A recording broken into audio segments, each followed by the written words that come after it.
No último vídeo eu falei sobre a questão da ferritina, ter ferritina alta, o porquê, as causas e que na realidade a carne vermelha pode ser um aliado impressionante quando se trata de ferritina alta, porque o contexto está completamente virado dos avessos na nossa medicina tradicional. Então se você não assistiu aquele vídeo da semana passada, o vídeo anterior, vá assistir, eu vou colocar ele aqui no card, assista e volte para cá, porque o conteúdo de hoje é uma continuação do que a gente falou no vídeo anterior. Mais uma vez vou deixar um disclaimer aqui de tudo que eu falo nesse canal é de experiência pessoal, é de estudo público científico que a gente consegue caçar lá na PubMed, em bibliotecas disponíveis ao público, e a minha interpretação deles, tá bom? Então eu não tenho autoridade médica nenhuma. Esse vídeo aqui é somente para fins educativos. No vídeo da semana passada eu falei sobre um estudo estatístico de que a absorção de ferro vegetal, ferro vindo de feijão, ferro vindo de farinha de trigo enriquecida com ferro, é de 2%.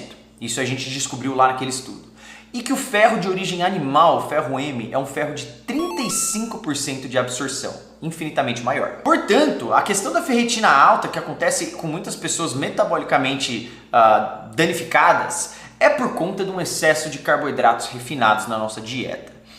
E essa pessoa que consome muita farinha de trigo enriquecida com ferro, que é a farinha de trigo disponível no Brasil, tem um potencial muito maior de interação negativa com o seu celular, as ondas eletromagnéticas do seu celular, do seu roteador de Wi-Fi, de torres de celular e desse micro-ondas gigantesco que a gente vive hoje, porque a gente está cercado desses campos eletromagnéticos não nativos, ou seja, não está vindo do planeta Terra, está vindo de equipamento que a gente constrói. Infelizmente, ter mais ferro no seu sangue, ter mais ferro em exagero no seu sistema, pelo ferro ser um metal reativo, você cria um potencial de reação entre seu corpo e essas ondas. A questão é que esse vídeo aqui, a gente está entrando em alguns potenciais, algumas questões, discussões e opiniões, porque infelizmente nós não temos o suficiente de evidência científica para bater no martelo em nada do que eu estou falando aqui. Mas a gente consegue entender alguma coisinha a partir de estudos que realmente existem. E eu vou citá-los aqui. Quando se trata de um corpo com ferritina muito alta,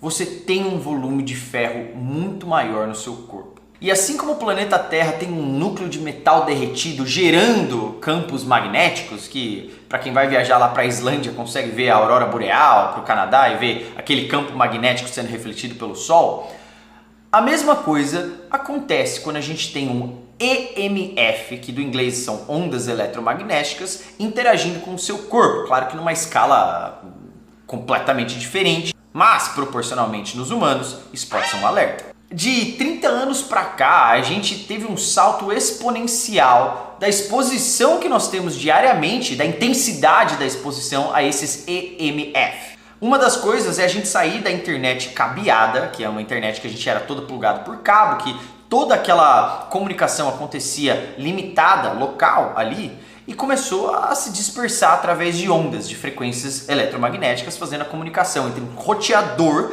que está ali pulsando todo esse EMF para qualquer receptor desse sinal que esteja disponível no seu ambiente. Ou seja, a gente está vivendo numa caixa e que você consegue medir através de um aparelho de ondas eletromagnéticas o quanto de EMF sai de um roteador Wi-Fi.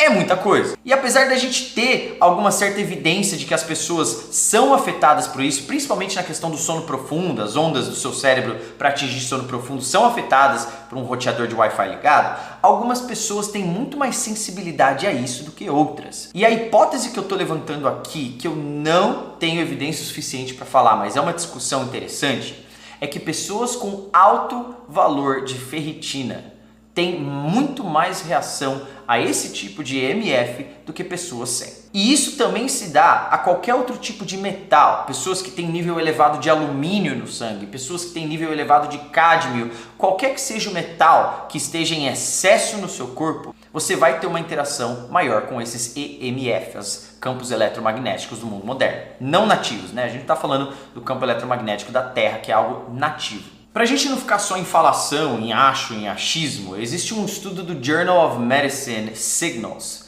de 2012 que estudou a interação dos aparelhos de celular daquela época de 2012, que hoje em dia já está muito mais intensa a situação, em relação à molécula de ferritina, que é uma caixinha que guarda ferro dentro dela. E o interessante é que eles descobriram que a ferritina interage substancialmente mais com esses IMF quando ela está empacotada de ferro. Ou seja, você tem um excesso de ferritina no seu corpo com um excesso de ferro, você vai interagir mais com campos eletromagnéticos, exatamente da hipótese que eu trouxe aqui. Isso é lógico, né? Porque se a gente fala em qualquer questão de física, se você estudou física ou se você tem algum entendimento sobre física, é fácil você entender que o metal reage com campos eletromagnéticos. Agora, o que falta a gente ter evidência não é o fato de que reage ou que não reage, é o fato do que essa reação muda quando se trata do nosso corpo humano. Aí eu levanto uma hipótese menos fundada, mas super interessante.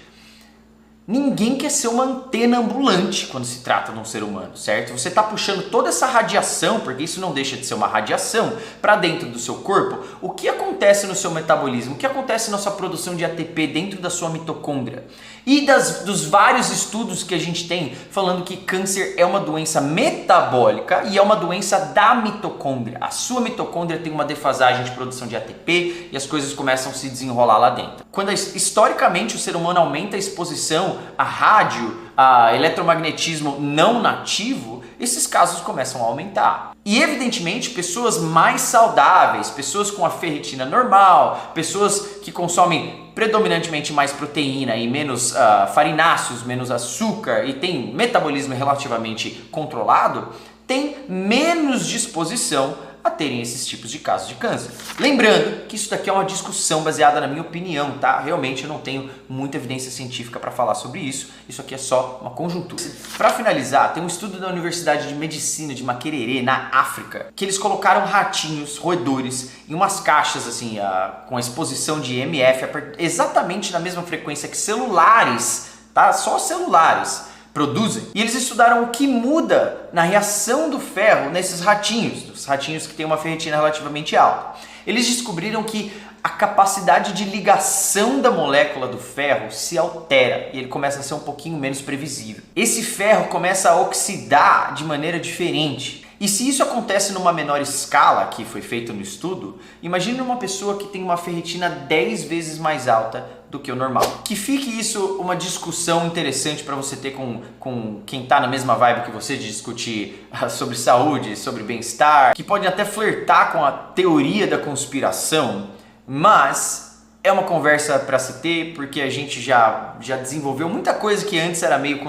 conspiracional e hoje já não é, a gente já tem evidência científica para provar que não. Para mim é mais um motivo para largar a mão de consumir grão à vontade, farinácea à vontade, e focar um pouquinho mais a alimentação em proteína animal. Tanto para abaixar essa ferritina, que eu falei no vídeo anterior, quanto para evitar com que você fique colocando essa pancada de ferro não M reativo dentro do seu corpo sem ser utilizado. Os estudos que eu citei estão todos aqui embaixo na descrição e eu te vejo na próxima.